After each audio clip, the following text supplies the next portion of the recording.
Out here at the 2024 D3Hoops.com Classic in Las Vegas for another D3Hoops.com Classic conversation. Joined by Mike Fuline, the head coach of the University of Mount Union men's basketball team, who came out to Las Vegas this year. And we say it often, it seems like every year there's a really good team that goes home 0-2. Yeah. Congratulations. I guess that is you guys this year. Yeah, well, we played two really good teams. That's why we came out of here, to see different styles. And those teams were incredible, especially this last game. Redlands, that's about as good of a team as we've played in years. So, but, the group I have, we have some really young guys and some old, but I enjoy coaching them. I enjoy being around them. We've had a good time. Last night was even more frustrating than today, some of our free throw shooting woes, but something we got to learn from. We have 2 good months ahead of us, and we look forward to it. Coach kind of laid out the framework of the conversation we're about to have, so that's great. First off, let me ask, do you guys see pressure like the stuff that Redlands threw at you anywhere in the OAC at all? John Carroll at times, but their pressure's different because they're just so big. Long, and they run some great dribble drive stuff, and when you make, I don't know how many threes they made, it's kind of impossible 11. to guard. Yeah, I think the first half they had 8 or 9. So. They're tough to guard, and then they play a certain style, and watching them on film, there's no way to practice or prepare for it until you get out here. So we knew we had our hands full, but I thought we battled our butts off in the second half, and that's what I love about this group. We've been fortunate to win a lot of games the past few seasons, and they didn't splinter, and it's easy when you get embarrassed like that, but they fought back. I was proud of them. All right, next bullet point that you led me to, young guys and old guys. Let's start first off with Christian Parker. Christian Parker, grad student, came here needing 20 points for 2,000. He did get to that in the second half of this second game. Just tell us a little bit about what Parker's contributions have meant to this program first off. We had a nice little conversation, kind of a bad environment, when you're getting beat like that to get it in. But, I've coached a lot of really great players. I've been blessed and fortunate. But I told our guys, at the end of the game, for a guy that's going to have 2,000 and maybe 1,000 rebounds, probably in 4.5 years, it's incredible, and it's guys like him, and he's what's good about Division III. Could he have left? I get that question. Absolutely, he could have left. But he's the most respectful young man. His mom, his aunts have raised a great young man. And we're going to miss him, man. That's 2,000 points. I can't even fathom that. So proud of him. I know he's frustrated, the way that it happened, but he's a great player.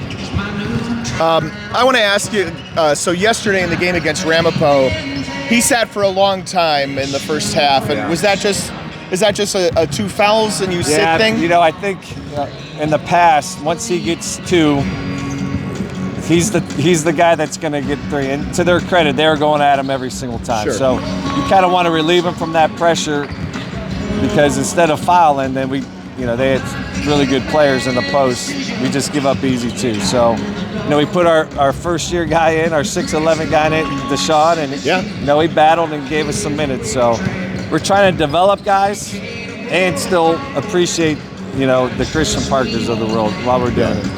And I could see where Vaden, who we thought very highly of in the minutes he gave you against Ramapo, maybe just not as good a matchup against the pressure of Redlands, perhaps? We just needed another guy to kind of bring it up the floor a little bit. They just take you out of kind of everything that you want to do. But I think in the second half, we kind of finally got to our spots and spread the floor, and, shot 60-some% from 2 in the second half, and that's what you have to do against them. Yeah. Unfortunately, when you're down 30 at halftime, not what you're looking for. We talked about an old guy. We talked about a young guy. We're going to go somewhere in between and talk about Elijah Farrington. First off, of course, last night he set the tournament record for most rebounds in a game with 18 in that game against Ramapo. And then today with 21 points and 12 rebounds. He's our all-tournament team pick.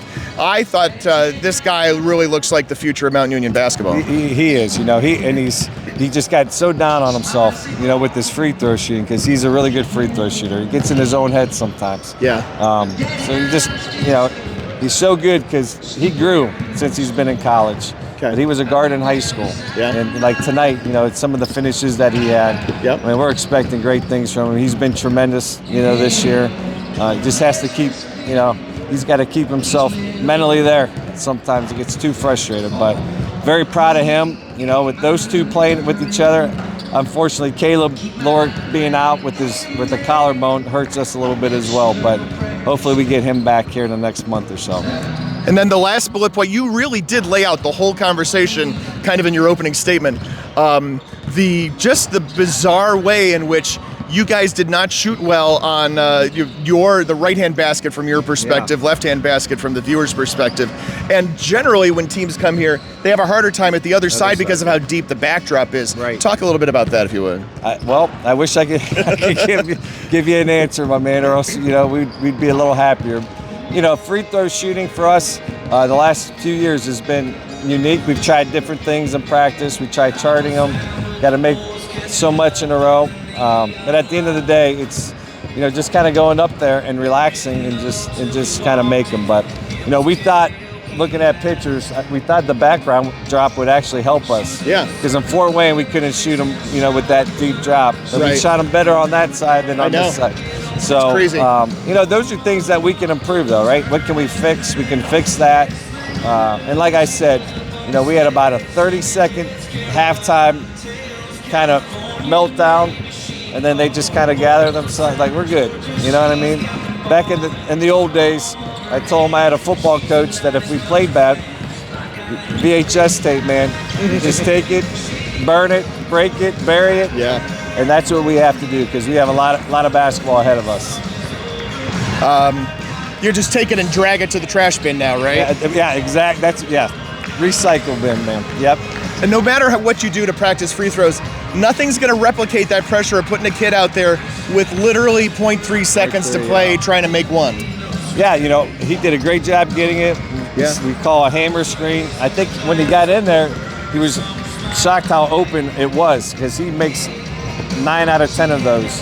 But Marcus, he's a tough dude. He guarded their best player all game, and everyone's going to remember those two. But we missed 2 before that. We were 1 of 4, and it was all of us together collectively. So that one was a hard one last night to swallow. But their coach, their team. I look forward to following. They're all great guys. Redlands, unbelievable people, great players. So you get to meet different people, and just wish we could have won a couple. All right, back into OAC play when you get back. What are the things that people outside of Ohio should know about the OAC this year? It's wide open now. John Carroll obviously is really good. But missing some guys. When Coleman went down, it's heartbreaking, man. He's that good. He is incredible player. So, but they are very good still. Marietta's always really good. Heidelberg almost upset Kent State today. Right. They lost by 2. Yeah. It's everybody. Muskegon beat Rochester. So I told our guys, it's every day, right? We can beat anyone, and we can get beat by anyone, and they know that. Especially on the road. So we're 3-0 in there right now. We go back to 2 Otterbein, which is a tough game for us. But it'll be fun. I told them, you're not going to see that, so then hopefully we can kind of get back to who we are and get better. All right, last question. We ask all the coaches or players this. What are the Las Vegas-y things that you guys got to do here? A lot of our guys haven't even been to the West Coast, so just for them to walk around the strip at nighttime, they loved it. The bowling alleys here, we had some good competitions going on. All right, I love it. And just at any time you get to eat, and even the practices, you get to see the middle schools, and I told them they're never going to forget this. Obviously you're going to remember losing to, but that'll be gone. That'll be gone by the time we get home. We got to start preparing. But a great event. We're so happy we came. And get to meet, like I said, play great teams and meet some great people. Well, I hope you come on back. That's Mike Fuline, the head coach of the University of Mount Union men's basketball program here at the 2024 D3Hoops.com Classic in Las Vegas, Nevada.